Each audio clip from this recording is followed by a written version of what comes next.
کوئی وجہ نظر نہیں آتی، بلکہ اس میں تو یہ ہونا چاہیے کہ ہم بستری اتنی ہو جتنی کا حق خاوند ادا کر سکے اور بیوی کی جتنی خواہش ہو۔ یہ تو حالات اور خاوند کی موجودگی میں ہے کہ خاوند اپنے بیوی کے ساتھ رہائش پذیر ہو، لیکن اگر وہ سفر یا کسی اور کام و تجارت وغیرہ یا کسی شرعی عذر کی بنا پر غائب ہے تو اس حالت میں خاوند کو کوشش کرنی چاہیے کہ وہ اپنی بیوی سے زیادہ مدت غائب نہ رہے، اور اگر اس کے غائب ہونے کا سبب مسلمانوں کے کسی نفع کی وجہ سے ہو، مثلا وہ جہاد فی سبیل اللہ میں نکلا ہو یا پھر مسلمانوں کی سرحدوں کی حفاظت پر مامور ہے، تو اس میں ضروری یہ ہے کہ اسے 4 ماہ کے اندر اپنے گھر واپس آنے کی اجازت دینی چاہیے تاکہ وہ کچھ مدت اپنے بیوی بچوں میں گزارے اور پھر دوبارہ سرحدوں یا جہاد پر واپس چلا جائے۔ حضرت عمر بن خطاب رضی اللہ تعالی عنہ کی سیاست اور حکم یہی تھا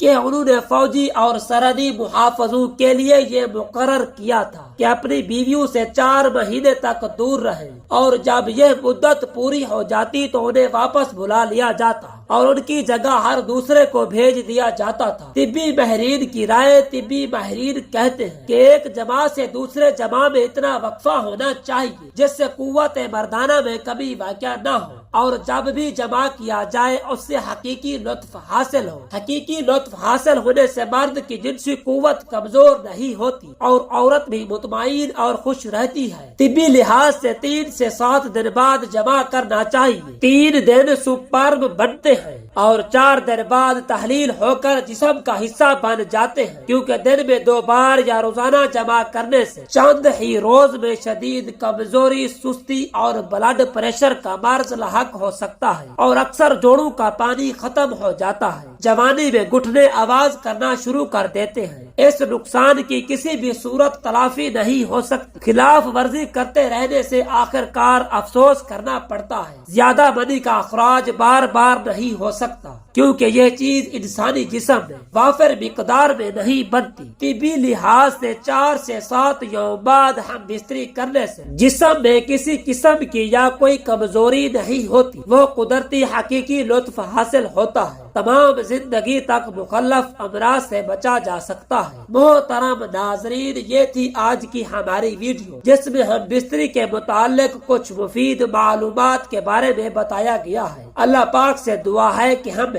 اپنے بیوی کے ساتھ پیار، محبت اور حسن سلوک سے رہنے کی توفیق عطا فرمائے۔ آمین ثم آمین۔